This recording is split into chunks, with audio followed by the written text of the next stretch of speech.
going to show you how everything works on the motorhome, and we're going to start outside. So when you arrive, I'm going to give you two keys. This one operates everything from the cab forward and is your ignition key. That button there sets the alarm and locks the doors, and that one disables the alarms and opens the doors. This key here operates everything backwards. So the alarm key doesn't lock this door, which is the habitation door. You have to lock this manually. So make sure that you always lock that when you leave the motorhome. So we're going to start at the rear.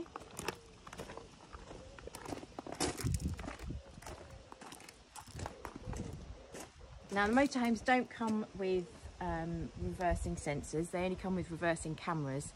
So always make sure that you have somebody outside watching you reverse, and just use the cameras as a guide. Don't rely on that solely. And be very careful just of the corners, and remember that they're quite low and there's a large overhang at the rear.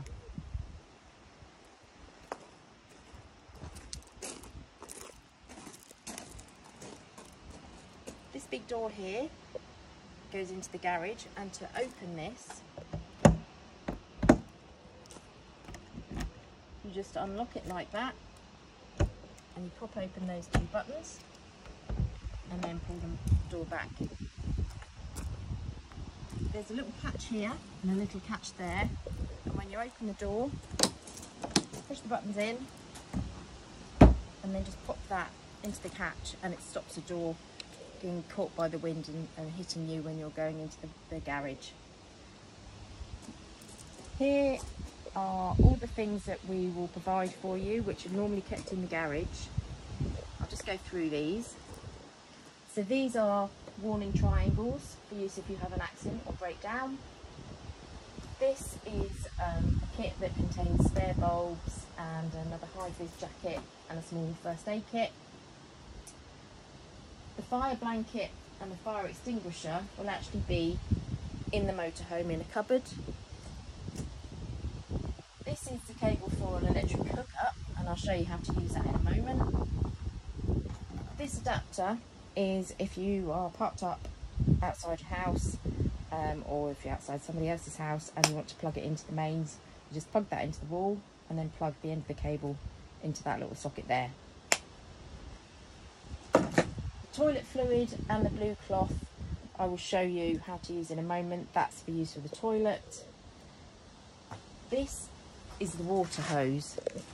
Now when you come to collect the motorhome, we will fill it up with water for you, which is 100 litres, and that should last you a couple of days. The wastewater goes into a waste tank and needs to be emptied again every couple of days, and I'll show you how you do that in a moment. But to fill the water up, we provide you with a hose. Now this is a food grade hose, so please keep it clean and make sure you don't drop it on the floor. This end connects to the hose pipe connection on the campsite. They have a fresh water point, and then we provide a nozzle to go into the end, which you just use to fill the tank up. And again, I'll show you where the hole is for that in a moment. Please keep that nice and clean, because obviously that's used for fresh water. Only use this to fill up with water. Don't use any other pipe provided by the campsite.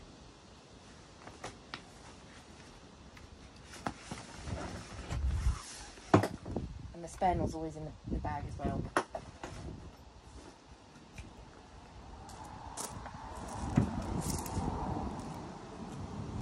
To shut the door, you pop those catches open like that, and then push those in. Don't try and shut it with those closed, because you'll end up breaking the lock. And then to lock it, just turn it like that. We recommend getting into the habit of locking it as you use it, rather than just leaving them open, because obviously if you've got all your stuff in there and you leave them open, then people can steal everything in there. They are alarmed, so if you set the alarm on the cab, if anybody does try to open the door, then the alarm will go off. This little symbol here means this is where the waste tank is, and under here there's a little handle which if you pull it towards you, opens the waste drain, and all of the wastewater will come out of this hole. When you go on a campsite, they have, it's like a manhole cover, which you use for draining the water down. So you just drive over to the cover, take the cover off, and then release the handle, and then just remember to push it back in when you've finished so that your water isn't draining out.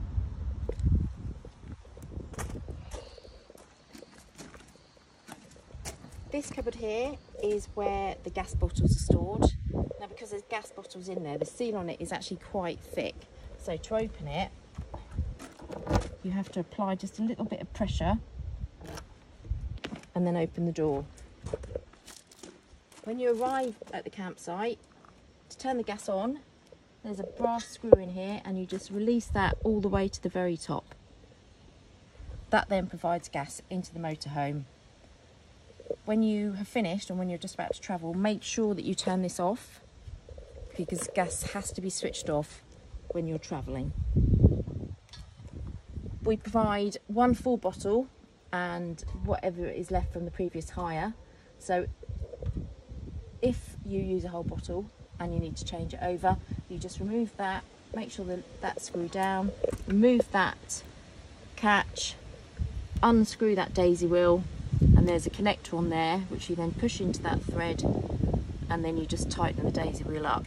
But bear in mind it's an opposite thread, so instead of it being right tighten, it's actually left, because otherwise you'll stand there for half an hour trying to work out why it won't do up.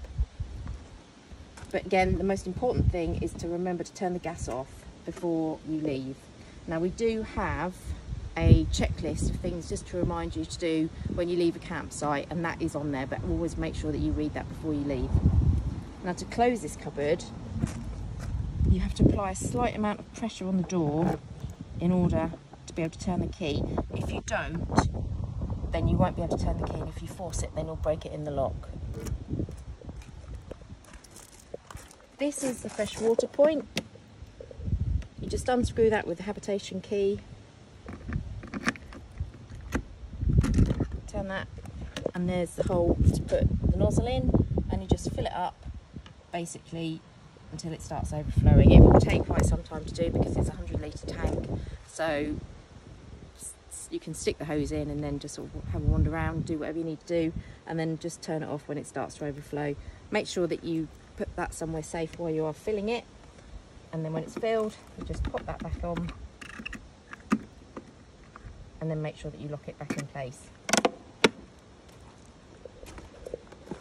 This is your electric hookup.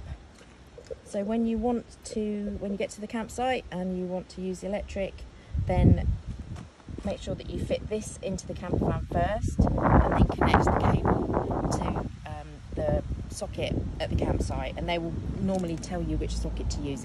They're numbered. If you plug it in and you can't get any electricity, sometimes those posts don't work, so check those before you assume there's something wrong with the motorhome. Sometimes it's actually the post itself. Now, to remove this, there's a little flap that you just have to lift up with your finger, and then that allows you just to wiggle that out, and then you pop back down and wind the reel up and put it in the back. When you are using this, it's like a normal extension lead. Make sure that you fully extend it before you use it, because otherwise if it's still wound up, it could overheat.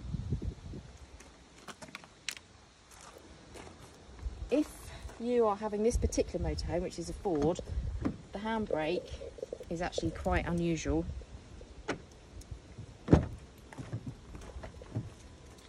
And to operate it, at the moment the handbrake is on, but it doesn't appear to be. What you have to do is lift it right up and then depress the button, and then that's it, and then you can just use it as you would normally. But you have to lift it all the way to the very top, release the button, and then that releases the handbrake.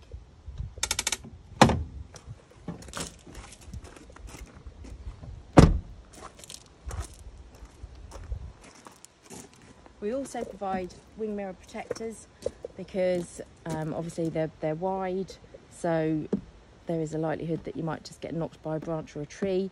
If you do break the mirror, somebody hits you or you hit something, then try and pick up as many pieces as you can and bring them back to us, because we can sometimes fix them. So just be aware of that. The dimensions of the motorhome are actually written down on a laminated card in the motorhome, so that you'll always know how high they are, how wide, and try and look at your journey and make sure that you're not going to encounter any problems, because obviously they are quite tall and they are wide, so keep your eye open for any width restrictions or height restrictions when you're travelling. Now we also provide levelling blocks, which if you've never used a motorhome before you won't understand why you need these, but they are really important because it's very rare to actually find a level pitch. So when you arrive at a campsite, take some time to work out where you should put the motorhome. Always think about where the habitation door is, because that's going to be your main entrance in and out, so make sure it's on the side that you want it to be, because you don't want to have to change it around when you've got yourself set up. So when you've decided which way you want to be on the actual plot, it's very rare that it's going to be level, so you use these to level the motorhome up. So the way that you do this, now you might only need one, it might only need one side that's low, it might be the front, it might actually be the rear, but when you use them, make sure that it's your passenger that does this, so they must come out of the motorhome, pop these under the front, under the wheel, but make sure that they're square on and that they're actually in the middle of the tyre. What you don't want to do is drive the motorhome up these with half the tyre hanging off, because that will damage the tyres. So pop them underneath, either on one or on both sides, and then very slowly drive up the ramp. They've got different levels on, so just drive up to the level that you need to make the motorhome level. And when you come to leave, very slowly reverse off. If you do it too quickly, they can have a habit of shooting forward. Yeah, if you do it too quickly.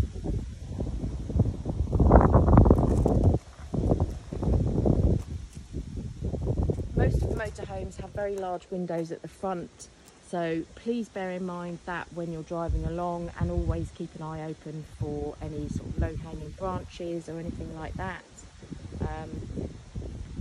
If you've never driven one before, you need to bear in mind that you've got a full tank of water, so that affects the handling of the motorhome. So don't do any sort of sudden moves, sudden overtaking or braking if you can help it. The driving position itself is quite good because it's nice and high. When you are driving, always remember that there's an overhang at the back, so give yourself enough space to be able to turn. Don't turn too sharply, because then you might end up catching either side of the rear of the motorhome. On this side of the motorhome is the petrol flap. Now on this particular van, you have to open the door to open the petrol flap. Now there's no catch on there, you just push the nozzle straight into there. On the other style, the Fiat motorhomes, then you have to use the ignition key to open a lock, but the actual lock itself doesn't twist. It's just a push on and then you hold it and you lock it. But with this one, yeah, you have to open the door to open the petrol flap. This is the exhaust for the boiler, which is located under the seat in the motorhome itself. The fumes from the boiler will come out of this vent, so if you have a window over this vent, quite often either it won't open, or if it does open, it has a safety catch on it, so that if the boiler is running and you open the window, the boiler will cut out so that you don't get carbon monoxide fumes into the motorhome. So if you're sat in there toasty warm and then all of a sudden the heating goes off and you don't know why, it's probably because this window's been opened. So just bear that in mind if you have got the heater on. The habitation door, again, you have to lock it and unlock it manually. It does have an alarm on it, so if somebody tried to open the door or force the door open, then the alarm will go off. We provide a step to use to get into the motorhome. This door also has a latch, so if you push it into there and lock it in place, then that will hopefully stop the door being caught by the wind. But bear in mind, if it is very windy, then they do have a tendency to slam shut. Please be careful when you're going in and out of the motorhome, because that's the alarm sensor, so that's a little bit proud there. When you go into the motorhome, use a step. Don't be tempted to sort of pull yourself up with your whole weight with that handle, because they are quite flimsy. All the doors and windows come with a fly screen. It just slides over like that, which is very handy. But do bear in mind, if it is windy, if that door suddenly slams shut, then that will smash the screen up. So don't use it if you've got the door open and there it is windy. The step folds up. You just depress those little buttons there and fold the lids in, and that just fits into the back. These are vents for the cooker and the fridge, so just be careful that they're not covered. In here is the toilet cassette. Get into the habit of emptying it every couple of days, because it does get quite heavy if it's full up. Also, it has to be returned empty and cleaned with some toilet fluid in there. When you leave a campsite, get into the habit of emptying the toilet, top up with fresh water and empty the grey water, and then that means that when you arrive on the next site, you don't have to mess about, you can just go straight to your pitch. So to remove the toilet, just lift that blue catch up and slide it out.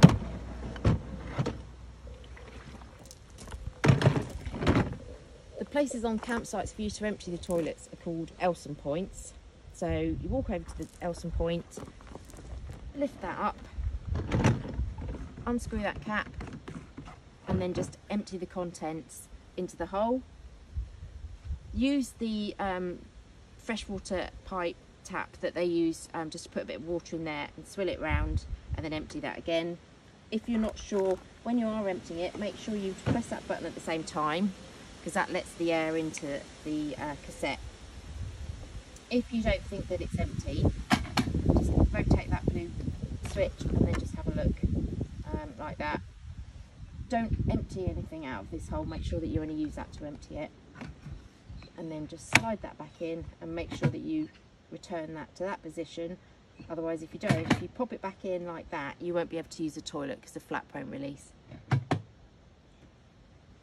When you get back to the motorhome, use the toilet fluid provided, just fill the cap up to about there, and then just empty it into the hole, screw that back on. The fluid is really quite strong, quite blue, so if you get any over your hands, use the blue cloth provided. Give the cassette a wipe with the cloth, and also just give inside here a clean around and the seal before you pop the cassette back in. And again, yeah, please just make sure that it's all cleaned and fresh when you bring it back.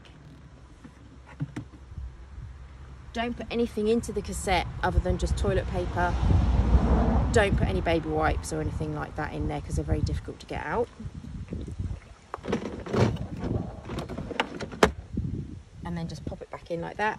That catch just keeps it in place, and then that's nice and secure. And then that's it, you just close the door, and that's it for a couple of days. We provide in the garage a camping chair for each person. There is also, if you need to go into the garage in the evening, there is a little light here which operates if you have the 12 volt panel on in the motorhome. There is also a 3-pin plug socket there which will work if you have an electric hookup. These are ventilation panels for underneath the bed, so again, please make sure that you don't block those. We provide some bungee cords if you bring bikes to store in the back, but please make sure that you bring enough cords and everything to make sure that the bikes are going to be securely stowed in here and that they don't move about when you're travelling. that's everything that I need to go through on the outside. So thank you very much for taking the time to watch.